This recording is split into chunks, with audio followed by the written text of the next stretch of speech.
Mtoto anapaswa kwanza kupigwa mswaki pale tu anapoota jino lake la kwanza, yaani akiwa na miezi 6. Mtoto akifikisha miezi 6, jino lake la kwanza ambalo ni meno ya chini huanza kuota. Pale pale unatakiwa anze kumpigisha mswaki na kumjengea utamaduni wa kupiga mswaki. Hali hiyo inasaidia kulinda meno ya mtoto ya utoto mpaka atakapofikia miaka 6, ambapo meno ya utoto yataanza kutoka na kuanza kuota meno ya utu uzima. Aidha, tunashauri kwamba mtoto akiwa bado mdogo, ukimzoesha kumpigisha mswaki, itakuwa ni tamaduni yake, kila siku atakuwa hakusumbui. Yaani unampigisha asubuhi baada ya kunywa chai na usiku kabla ya kulala, unamjengea hayo mazoea. Itamsaidia sana katika kulinda kinywa chake. Kwa nini tunasema watoto? Watoto wamekuwa wapo exposed zaidi, au wanakuwa wana changamoto kubwa ya kutumia vyakula vya sukari, ambavyo ndio chanzo kikubwa cha magonjwa ya kinywa na meno ambayo yanakuwa yanatusibu, mfano kutoboka kwa meno, magonjwa ya fizi na magonjwa mbalimbali. Zawadi nyingi za watoto wanapokuwa shuleni, wanapokuwa majumbani, ndio zinatupa indicator kwamba hawa watoto wapo kwenye sehemu ya hatari zaidi katika kupata haya magonjwa.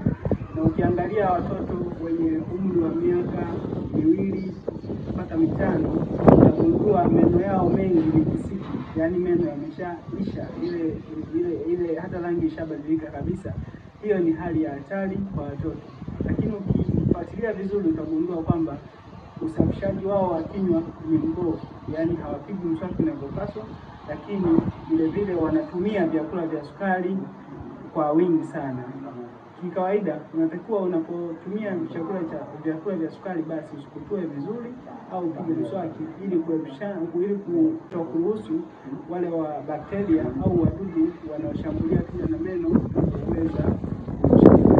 Kwa upande mwingine, mtoto mwenye chini ya miaka 6 tunashauri atumie dawa yenye madini ya fluoride yenye kiwango kuanzia 500 mpaka 1000. Lakini kwa yule mwenye zaidi ya miaka 6, maana yake miaka 6 na kuendelea, basi tunashauri atumie dawa yenye madini ya fluoride yenye kiasi cha 1450 mpaka 1500. Hiki kiwango kimekadiriwa vyema kwa ajili ya kuhakikisha kinalinda meno katika umri husika. Mara nyingi sana au katika familia zetu tumekuwa tukitumia dawa za watoto. Yaani unakuta familia nzima mnatumia dawa moja. Dawa ambayo ina kiwango cha 1000 cha fluoride, basi familia nzima inatumia. Maana yake hata watu wazima wanakuwa wanatumia dawa ya watoto. Wakati tunatarajia watu wenye kuanzia miaka 6 na kuendelea watumie dawa yenye madini ya fluoride isiyopungua 1450 mpaka 1500.